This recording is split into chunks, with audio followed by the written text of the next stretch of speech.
আমি বললাম, ভাবি, আজ আপনাকে যেন স্বপ্নের মতো লাগছে। এত সুন্দর লাগছে আপনাকে, যেন সন্ধ্যার আলো ভিজে যাওয়া কোনো কবিতার পৃষ্ঠা। ভাবি হালকা হেসে বললেন, সত্যি বলছো দেবরজি? আমি বললাম, জি ভাবি।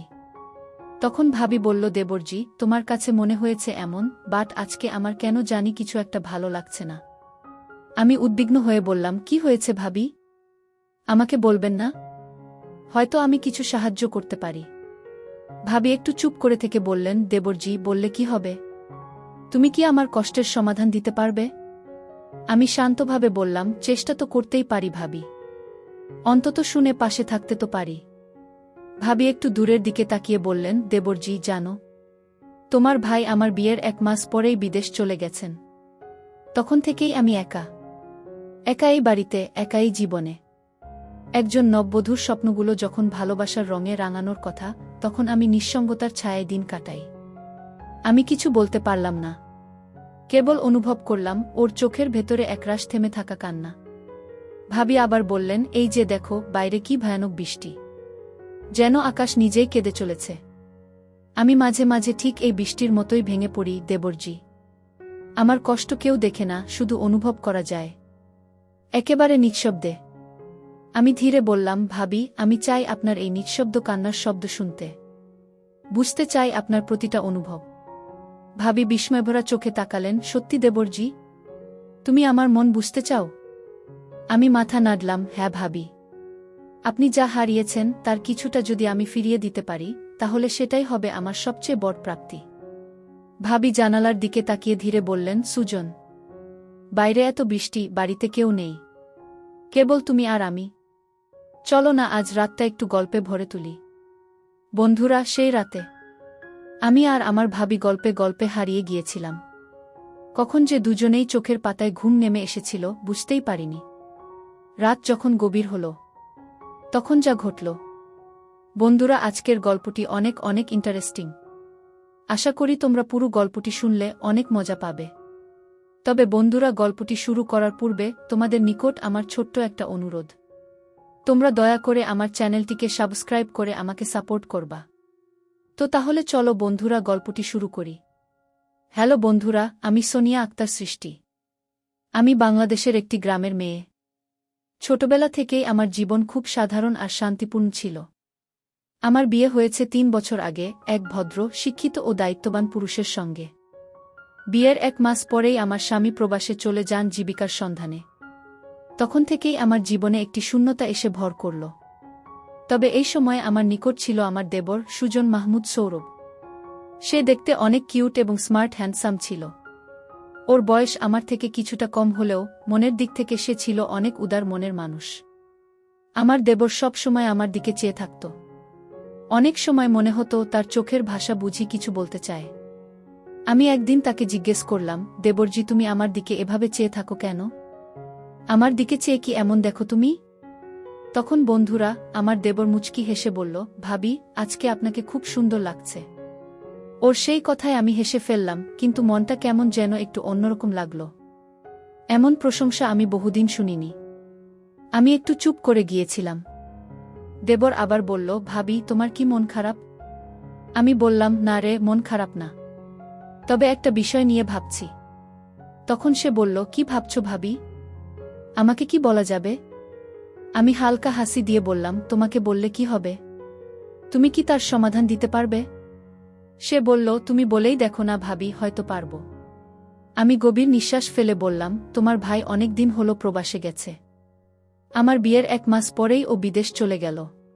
সুজন, তুমি কি জানো, একটা মেয়ের বিবাহের পর যদি স্বামী প্রবাসে চলে যায়, তখন তার স্ত্রীর মনের অবস্থা কেমন হয়? সুজন কিছু বলল না, শুধু গভীরভাবে আমার দিকে তাকিয়ে থাকল। মনে হলো ও আমার কষ্টটা অনুভব করতে পারছে। বাইরে তখন প্রবল বৃষ্টি হচ্ছিল। জানালার কাছে বৃষ্টির ফোঁটা পড়ার শব্দে যেন এক ধরনের সুর তৈরি হচ্ছিল। আমি বললাম, এই যে দেখো, বাইরে কত বৃষ্টি হচ্ছে। মনে হচ্ছে আকাশও বুঝি তার কষ্টে কাঁদছে। আমার মনও আজ এরকম কাঁদছে, তবে সে কান্না কারো চোখে পড়ে না। সেই কান্না শুধু অনুভব করা যায়। সুজন আস্তে করে বলল, ভাবি, আমি তোমার এই অনুভূতিটা বুঝি। তবে আমি কিভাবে তোমাকে সাহায্য করতে পারি সেটাই বুঝে উঠতে পারছি না। আমি হালকা গলায় বললাম, আজকের এই বৃষ্টির দিনে মনটা একটু ভিন্ন সুরে গান গাইতে চাইছে। এমন এক গান যেখানে থাকবে না কোনো বাদ্যযন্ত্র, থাকবে কেবল অনুভূতির স্পন্দন। তুমি যদি সমর্থন করো তাহলে হয়তো সেই গানটা গাওয়া সম্ভব। সে আবারও কিছু না বলে আমার নিকট চুপ করে বসে রইল। আমাদের মাঝে তখন কেবল বৃষ্টির শব্দ আর চুপ থাকা অনুভবের বিনিময়। সেদিনের সেই রাতটা, সেই বৃষ্টিভেজা পরিবেশটা আমাদের দুজনের মনে এক নতুন ভাবনার সৃষ্টি করেছিল। তবে সেই ভাবনায় কোনো অনৈতিক চিন্তা ছিল না, বরং ছিল একাকিত্ব থেকে সৃষ্টি হওয়া এক আত্মিক সংযোগের সূচনা। আমি জানতাম না কোথায় গিয়ে শেষ হবে এই গল্প, তবে শুরুটা হয়েছিল এক উপলব্ধির মাঝে। সেই রাতের বৃষ্টি যেন আমাদের মনের মধ্যে জমে থাকা কিছু কথাকে সহজ করে দিয়েছিল। সুজন আমার নিকট বসেছিল একেবারে চুপচাপ। কখনো সে জানালার বাইরে তাকাচ্ছিল, কখনো আমার মুখের দিকে। আমি নিজের অজান্তেই বলে ফেলেছিলাম অনেক কিছু, যেগুলো হয়তো এতদিন মনের ভেতরে নীরব রেখেছিলাম। তার সামনে এইভাবে কথা বলা, সেটা আমার জন্য এক নতুন অনুভূতির জন্ম দিয়েছিল। সুজন ধীরে ধীরে বলল, ভাবি, তুমি খুব সাহসী। এত কষ্টের মাঝেও তুমি হাসতে পারো, সবার সঙ্গে ভালো ব্যবহার করো। কিন্তু ভিতরে যে তুমি কেমন লড়াই করো সেটা কেউ জানে না। আমি কখনো তোমার কষ্টগুলো অনুভব করার সাহস করিনি। আজ শুনে বুঝতে পারছি তুমি কতটা একা। তার কথাগুলো খুব আন্তরিক শোনাচ্ছিল। আমার চোখে জল চলে এসেছিল, কিন্তু আমি সেটা লুকিয়ে রাখলাম। আমি বললাম, সুজন, তুমি তো অনেক ছোট, কিন্তু আজকে তোমার কথায় একটা অদ্ভুত পরিণত ভাব দেখছি। জীবনের বোঝা হয়তো আমাদের প্রত্যেকের আলাদা, কিন্তু কেউ যদি একটু নিকট থাকে বোঝাটা হালকা লাগে। তুমি আজ আমার পাশে থেকে সকল কথা শুনেছা বলেই আমি এত কিছু বলতে পারলাম। সে মাথা নিচু করে শুধু বলল, ভাবি, আমি সবসময় তোমার নিকট থাকতে চাই, ভিন্ন কিছু ভেব না। একজন সহায়ক হিসেবে থাকতে চাই, যদি তুমি আমাকে অনুমতি দাও। তার এই সহজ কথাটা আমার হৃদয়ের গভীরে গিয়ে লাগল। কোনো ভুল কিছু ছিল না তাতে, ছিল শুধু এক আন্তরিকতার ভাবনা। সেই মুহূর্তে মনে হয়েছিল আমি একা নই, আমার অনুভবের কেউ একজন সাক্ষী হয়ে উঠছে ধীরে ধীরে। আমরা অনেকক্ষণ বসেছিলাম কোনো কথা না বলে, যেন বৃষ্টির শব্দেই আমাদের দুজনের ভাষা হয়ে উঠেছিল। সুজন হঠাৎ বলল, ভাবি, তুমি কি জানো, এই পৃথিবীতে সবচেয়ে সুন্দর সম্পর্ক হচ্ছে সেই সম্পর্ক যেখানে কোনো চাওয়া পাওয়ার হিসাব থাকে না, শুধু অনুভব থাকে, একে অপরকে বোঝার একটা নীরব প্রত্যাশা থাকে। আমি তার কথায় অবাক হলাম, কারণ এত গভীর অনুভূতির কথা একজন তরুণের মুখে শুনে আমি মুগ্ধ না হয়ে পারিনি। সেদিন রাতে আমাদের মধ্যে কোনো ভাবনা ছিল না, কোনো ঘনিষ্ঠতা ছিল না, ছিল কেবল দুজন দুজনে মনের প্রশান্তি পাওয়ার প্রত্যয়, গল্প আর আড্ডা। তখন বন্ধুরা, এমন একটা অনুভূতির জায়গা তৈরি হয়েছিল যেটা নেহাতি পরস্পরের প্রতি গভীর সম্মান আর পবিত্র আত্মার বন্ধন। সেই মুহূর্তে আমি বুঝেছিলাম, কারো সঙ্গে নিজের কষ্ট ভাগ করে নেওয়া মানে তাকে ভালোবেসে ফেলা নয়, বরং সেটা এক বন্ধুত্বের ভিত্তি তৈরি করা। রাত গভীর হয়ে এসেছিল। আমি বললাম, এখন তুমি ঘুমাতে যাও, অনেক রাত হয়ে গেছে। সে উঠে দাঁড়িয়ে মুচকি হেসে বলল, ভাবি, আজকের রাতটা আমি কোনোদিন ভুলতে পারব না। আমি চুপ করে রইলাম। দরজার নিকট দাঁড়িয়ে থেকে তাকিয়ে দেখলাম ও নিজের ঘরে চলে যাচ্ছে। তার প্রতিটি পদক্ষেপে যেন এক আশ্বাস আর নির্ভরতা ছিল। যেদিন থেকে তার সাথে মন খুলে কথা বলতে পারি, সেদিন থেকে মনে হতে আমি আর একা নয়। হয়তো আমার সহায়ক হিসেবে আমার দেবর সুজন আছে, যে কিনা আমাকে নিয়ে ভালো কিছু চিন্তা করে। ঘরে ফিরে এসে আমি জানালার নিকট দাঁড়িয়েছিলাম। বাইরে এখনো বৃষ্টি পড়ছে, তবে আগের মতো তীব্র নয়, যেন প্রকৃতি নিজেও শান্ত হয়ে গেছে। আমি ধীরে ধীরে চোখ বন্ধ করে সেই অনুভবকে মনের মধ্যে সযত্নে রেখে দিলাম। পরদিন সকালে যখন ঘুম ভাঙল, জানালার বাইরে সূর্যের আলো ছড়িয়ে পড়েছে চারদিকে। বৃষ্টির জল মাটির গন্ধে ভিজিয়ে রেখেছিল গোটা উঠোন, কিন্তু মনটা তখনও আগের রাতের কথাগুলোর মধ্যেই ঘুরপাক খাচ্ছিল। সুজনের বলা প্রতিটি কথা, তার চোখের ভাষা, তার নিঃশব্দে পাশে থাকার অভিব্যক্তি, সব যেন এক অনির্বচনীয় অনুভূতির রেশ হয়ে আমার মধ্যে জমেছিল। আমি রান্নাঘরে ব্যস্ত ছিলাম। হঠাৎ আমি বুঝতে পারছিলাম কেউ আমার দিকে এগিয়ে আসছে। চেয়ে দেখি সুজন দাঁড়িয়ে। সে একটু হাসি দিয়ে বলল, ভাবি, আজ সকালে তোমাকে খুব ক্লান্ত দেখাচ্ছে। আমি হেসে বললাম, বৃষ্টির রাতে কথা বলতে বলতে হয়তো একটু বেশি সময় কেটে গেছে, তবে মনটা হালকা লাগছে। সে বলল, ভাবি, আজ যদি সময় থাকে বিকেলে একটু হাঁটতে যাবে? গ্রামের পুকুর পাড়টা এখন খুব সুন্দর লাগছে। একটু ভালো লাগবে তোমার। আমি একটু অবাক হলাম, আবার ভেতরে কোথাও একটা প্রশান্তির ভাবনা চলছিল। অনেকদিন পর কেউ আমাকে কোথাও যাওয়ার প্রস্তাব দিল। আমি মাথা নেড়ে বললাম, ঠিক আছে, বিকেলে যাব। দিনটা স্বাভাবিকভাবেই কেটেছে।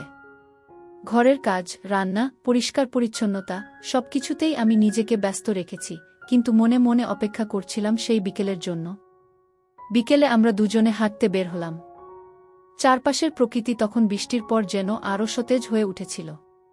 সুজন পুকুরের ধারে দাঁড়িয়ে বলল, ভাবি, এই জায়গাটা আমার খুব প্রিয়। ছোটবেলায় যখন কষ্ট পেতাম এখানেই এসে বসে থাকতাম। জানো, প্রকৃতি অনেক কথা বোঝে, শুধু সে কথা বলে না। আমি একটু চুপ করে রইলাম, তারপর বললাম, হ্যাঁ, প্রকৃতি বুঝলেও মানুষ যদি পাশে না থাকে তাহলে বোঝার সেই অর্থ অনেকটাই কমে যায়। সুজন আমার দিকে তাকিয়ে বলল, আমি বুঝি ভাবি, তুমি যেটা বলতে চাইছ। আমি তোমার সাপোর্টে আছি, সবসময় থাকব। তবে চাই না কেউ আমাদের ভুল বুঝুক। আমরা যেন আমাদের সম্পর্কের পবিত্রতা বজায় রাখতে পারি। ওর এমন পরিণত কথা শুনে আমি কিছুক্ষণ চুপ করে থাকলাম। তারপর বললাম, সুজন, তুমিও তো একা, আমিও। কিন্তু আমাদের এই অনুভবটা যদি একে অপরের প্রতি সম্মান নিয়ে গড়ে তোলা যায় তাহলে সেটা অনেক বড় কিছু হয়ে দাঁড়ায়। সেদিন পুকুর পাড়ে বসে আমরা অনেক কথা বলেছিলাম, জীবনের, ভালোবাসার, অভিমান আর প্রত্যাশার। আমাদের দুজনের ভেতর যে বন্ধন তৈরি হচ্ছিল সেটাতে কোনো ভিন্নতার প্রয়োজন ছিল না। ছিল না চোখে চোখ রাখার বাড়তি আকাঙ্ক্ষা। ছিল কেবল এক গভীর বোঝাপড়ার জগৎ, যেখানে কেউ কাউকে দখল করতে চায় না, বরং নিকটে থেকে একজন আর একজনের সহায়ক হিসেবে থাকতে চাই। সন্ধ্যা নামার সঙ্গে সঙ্গে আমরা বাড়ির পথে ফিরলাম। আমি জানতাম এই সম্পর্ককে বুঝতে সময় লাগবে অনেকের, কিন্তু তাতে আমার কিছু যায় আসে না। কারণ আমি বুঝতে পারছিলাম আমার একাকিত্বের দিনে কেউ একজন আছেই, যে আমার কষ্টকে নিঃশব্দে ভাগ করে নিতে চায়, কোনো শর্ত ছাড়াই। পরের দিন সকালে ঘুম থেকে উঠেই দেখি বাড়ি বেশ শান্ত। মনে হলো যেন প্রকৃতিও আমাদের অনুভবকে সম্মান জানাতে চাইছে। সুজন তখনও তার ঘরে হয়তো ঘুমাচ্ছে। আমি রান্নাঘরে ব্যস্ত হয়ে পড়লাম, কিন্তু মনটা একটু আনমনা ছিল। বারবার মনে পড়ছিল সুজনের সেই কথাগুলো, আমি তোমার পাশে আছি ভাবি, সবসময় থাকব। এমন সরল, নির্ভেজাল ভালোবাসার আশ্বাস আমি বহুদিন পর পেয়েছিলাম। রান্না শেষ করে আমি বারান্দায় গিয়ে বসলাম। সামনের গাছগুলোর পাতায় তখনও বৃষ্টির জলের বিন্দু ঝুলছিল। হঠাৎ এক পাশ থেকে সুজন এসে বলল, ভাবি, আজ তুমি অনেক বেশি চুপচাপ। কি হয়েছে? আমি একটু হেসে বললাম, তোমার মতো করে কেউ কোনোদিন আমার অনুভব শুনেনি, তাই এখন নিজের মধ্যেই হারিয়ে যাচ্ছি। সে আমার নিকট বসে শুধু বলল, চুপচাপ থাকলেও আমি বুঝতে পারি তুমি কি ভাবছ। আমাদের কথার মধ্যে কোনো জড়তা ছিল না, ছিল কেবল বিশ্বাস আর অনুভব। আমি বললাম, তুমি জানো সুজন, মানুষ যখন নিজের মনের কথা কাউকে নির্ভয়ে বলতে পারে তখন সে বোঝে সে একা নয়। তুমি আমার জন্য ঠিক সেই জায়গাটাই তৈরি করে দিয়েছ। সুজন মৃদু হেসে বলল, ভাবি, আমি চাই তুমি হাসো। তোমার চোখে যেন আর কোনো অপেক্ষা না থাকে। সেদিন দুপুরে বাড়িতে বিদ্যুৎ চলে গিয়েছিল। চারদিকে একটা শান্ত পরিবেশ তৈরি হয়েছিল। আমি আর সুজন বারান্দায় বসে চা খাচ্ছিলাম। হঠাৎ সে বলল, ভাবি, আমি আজ একটা কথা বলতে চাই, যদি তুমি রাগ না করো। আমি একটু অবাক হয়ে বললাম, বলো না, রাগ করব না। সে বলল, তোমার হাসিটা আমার খুব প্রিয়। আমি চাই না তুমি কোনোদিন কান্না করো। যদি পারি সারা জীবন তোমাকে হাসিয়ে রাখতে চাই। তার এই কথায় আমার মনের মধ্যে এক ধরনের কৃতজ্ঞতা জমে উঠল।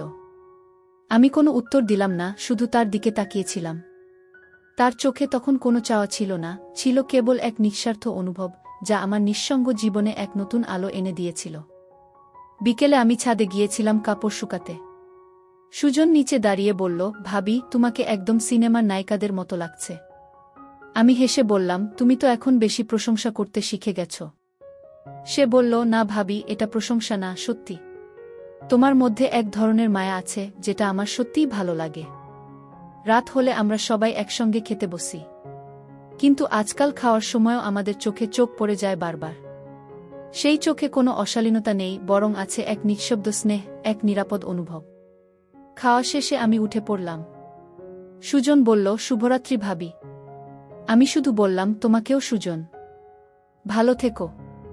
সেই শুভরাত্রি যেন এক নিঃশব্দ প্রতিশ্রুতি ছিল, এই সম্পর্কটা সময়ের সঙ্গে আরও গভীর হবে, আরও সুন্দর হবে, যা পরিপূর্ণ সম্মান আর ভালোবাসায় থাকবে পরিপূর্ণ। এরই মাঝে কটা দিন কেটে গেল। আমাদের দুজনের ভেতর একটা সুন্দর বোঝাপড়া গড়ে উঠেছে, নীরব কিন্তু গভীর। আমি আগের চেয়ে অনেক হালকা অনুভব করি। সেই একাকিত্বটা যেন ধীরে ধীরে সরে যাচ্ছে। আর সুজন, সে আগের চেয়েও বেশি যত্নশীল হয়ে উঠেছে। তার চোখে এখন একটা দ্বিধা, যেন সে বুঝে গেছে ভালোবাসা মানে একজন আরেকজনকে পরিপূর্ণভাবে সাপোর্ট দেওয়া, প্রাণভরে গল্প করা, একে অপরের প্রতি শ্রদ্ধাশীল হওয়া এবং আত্মনির্ভরশীল হয়ে ওঠা। সেদিন দুপুরে আমি ঘরে বসে পুরনো অ্যালবাম দেখছিলাম। হঠাৎ একটা ছবি চোখে পড়ল, আমার আর স্বামীর বিয়ের সময়ের। ছবিতে আমি হেসে আছি, কিন্তু সেই হাসির পেছনের অনুভূতিটুকু আজ আর নিজের মধ্যেও খুঁজে পাই না। ঠিক তখনই দরজার ধারে দাঁড়িয়ে থাকা সুজন বলল, ভাবি, এই ছবিটায় তোমাকে সত্যি খুব খুশি মনে হচ্ছে। আমি ম্লান হেসে বললাম, হ্যাঁ সুজন, তখন মনে হয়েছিল জীবনের সব সুখ শান্তি যেন পেয়ে গেছি। কিন্তু বাস্তবতা মানুষকে বদলে দেয়। সে ধীরে এসে আমার নিকট বসে বলল, ভাবি, জীবন সব সময় আমাদের ইচ্ছেমতো চলে না। কিন্তু তার মানে এই নয় আমরা ভালো থাকা ভুলে যাব। আমি চাই তুমি আবার সেই হাসিটা ফিরে পাও। তার কথাগুলো শুনে আমার হৃদয়ে অনেক শান্তি পেলাম।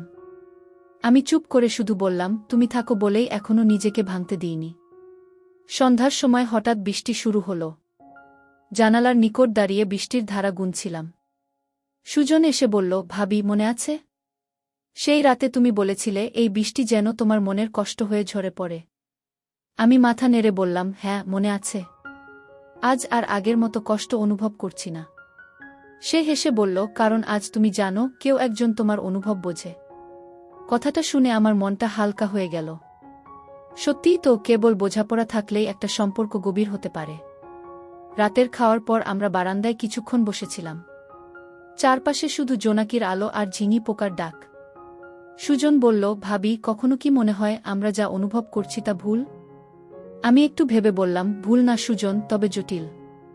কারণ সমাজের চোখে এই অনুভবটা হয়তো সহজ না, কিন্তু আমাদের মানসিক বোঝাপড়াটা তো নির্মল।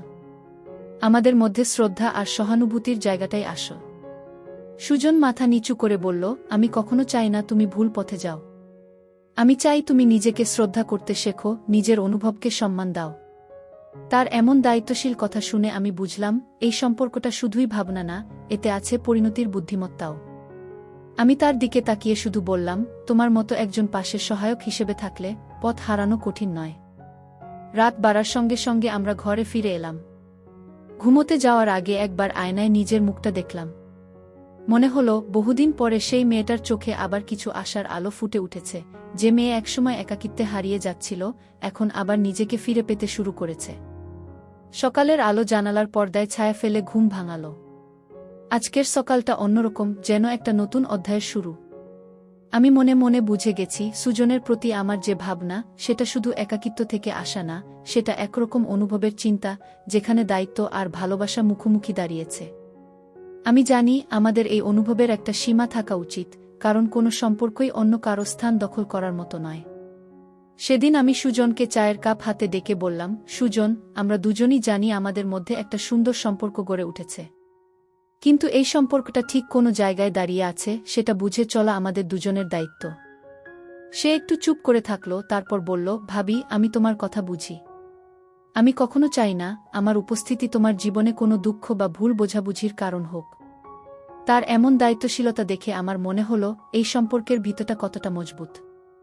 এটা কেবল স্বপ্ন বা ভাবনার উপর দাঁড়িয়ে নেই। আমি বললাম, তুমি জানো সুজন, কোনো সম্পর্ক হয়তো সমাজে সহজে জায়গা পায় না, কিন্তু সেগুলো হয় সবচেয়ে সৎ সম্পর্ক। আমরা একে অপরের অনুভবের জায়গায় দাঁড়িয়েছিলাম, একে অপরকে শ্রদ্ধা করেছিলাম, সেটাই আসল। সুজন বলল, ভাবি, আমি চাই তুমি তোমার জীবনে শান্তি পাও। আমার প্রতি তোমার যে অনুভব, আমি সেটা সযত্নে হৃদয়ে রাখব, কিন্তু আমি চাই তুমি তোমার স্বামীর জন্য অপেক্ষা করো। একদিন যখন সে ফিরবে, তখন যেন তোমার চোখে শুধু ভালোবাসা থাকে, কোনো অবহেলা নয়। তার মুখে এমন গভীর উপলব্ধির কথা শুনে আমার চোখ ভিজে উঠল, কিন্তু মনে শান্তি এলো। এরপর দিনগুলো আর আগের মতো হয়নি। আমরা দুজনই ধীরে ধীরে আমাদের মধ্যেকার দূরত্বটা সচেতনভাবে তৈরি করেছিলাম। কথা বলতাম, হাসতাম, একসাথে সময় কাটাতাম, কিন্তু সবকিছুর মাঝেই একটা অদৃশ্য সীমারেখা ছিল, যেটা আমাদের সম্পর্ককে আরও সম্মানজনক করে তুলেছিল। একদিন সুজন বলল, ভাবি, আমি ঢাকায় একটা চাকরির অফার পেয়েছি। ভাবছি গিয়ে নতুন করে জীবন শুরু করব। এখানে থেকে হয়তো কিছুটা ভিন্ন ভাবনার মধ্যে আটকে যাচ্ছি। আমি কিছুক্ষণ চুপ করেছিলাম, তারপর বললাম, ভালো করছো সুজন। তুমি যাও, নিজেকে প্রতিষ্ঠিত করো। জীবন থেমে থাকে না, আর তোমার মতো মানুষের জন্য পৃথিবী অনেক বড়। সুজন চলে যাওয়ার দিন সকালে আমার হাতে একটা চিঠি দিয়ে বলেছিল, ভাবি, এটা তুমি আমি চলে যাওয়ার পর পড়বে। সে চলে যাওয়ার পর যখন চিঠিটা খুললাম, তাতে লেখা ছিল, তুমি শুধু আমার ভাবি না, তুমি আমার জীবনের এক অধ্যায়, যে আমাকে দায়িত্ব, অনুভব, ভালোবাসা আর সীমাবদ্ধতার মানে শিখিয়েছে। আমি চিরকাল তোমার এই আন্তরিকতা আর শ্রদ্ধার কাছে কৃতজ্ঞ থাকব। তার চিঠিটা পড়ে আমার মনে হলো, কোনো সম্পর্ক শুধু পাশে থাকা দিয়ে মাপা যায় না, তা হৃদয় থেকে যায় চিরদিনের মতো। আমাদের সম্পর্ক ঠিক তেমন, নিঃশব্দ কিন্তু অম্লিন ছিল। বেশ কিছু দিন পর বন্ধুরা, আমার স্বামী প্রবাস থেকে বাড়িতে ফিরে আসলো। আর আমার এবং আমার স্বামীর মধ্যে পুনরায় ভালোবাসা সুশীতল ছায়ে পরিপূর্ণ হতে লাগল। পরিশেষে বন্ধুরা, আমি তোমাদেরকে বলতে চাই, যাদের স্বামী প্রবাসে থাকে বা দূরে কোথাও ব্যবসা করে, তাদের স্ত্রীগণ একাকিত্বের যন্ত্রণায় থাকে, মানসিক রোগীতে পরিণত হয়, যার ফলে তারা ভিন্ন কোনো আশ্রয় খোঁজে মানসিক প্রশান্তি, যেমনটি হয়েছিল আমার জীবনে। তো বন্ধুরা, তোমাদের নিকট আমার বিশেষ অনুরোধ, তোমরা প্রবাসে থাকলেও তোমাদের স্ত্রীদেরকে অন্ততপক্ষে কথা বলে হলেও কিছুটা মানসিক প্রশান্তি দেওয়ার চেষ্টা করবা। তাহলে হয়তো তোমাদের স্ত্রীদের সম্মান ইজ্জত দুটি পাবা। নইলে তারা এমন কিছু করে বেড়াবে, যা হয়তো সারা জীবন অদৃশ্য হয়ে থাকবে। বন্ধুরা, আজকে এই পর্যন্তই। আবারও আসবো তোমাদের মধ্যে নতুন কোনো ভিডিও নিয়ে। ভিডিওটি যদি তোমাদের ভালো লাগে, তাহলে একটি লাইক দাও। প্রতিদিন আমি তোমাদেরকে একটা করে নতুন গল্প উপহার দিব। তাই তোমাদেরকে অনুরোধ করে বলছি, তোমরা যদি এই রকম ধরনের ইন্টারেস্টিং গল্প পেতে চাও, তাহলে দয়া করে আমার চ্যানেলটি সাবস্ক্রাইব করো। পরিশেষে তোমাদের সকলের সুস্বাস্থ্য কামনা করি। ভিডিওটি দেখার জন্য তোমাদের সকলকে অসংখ্য ধন্যবাদ।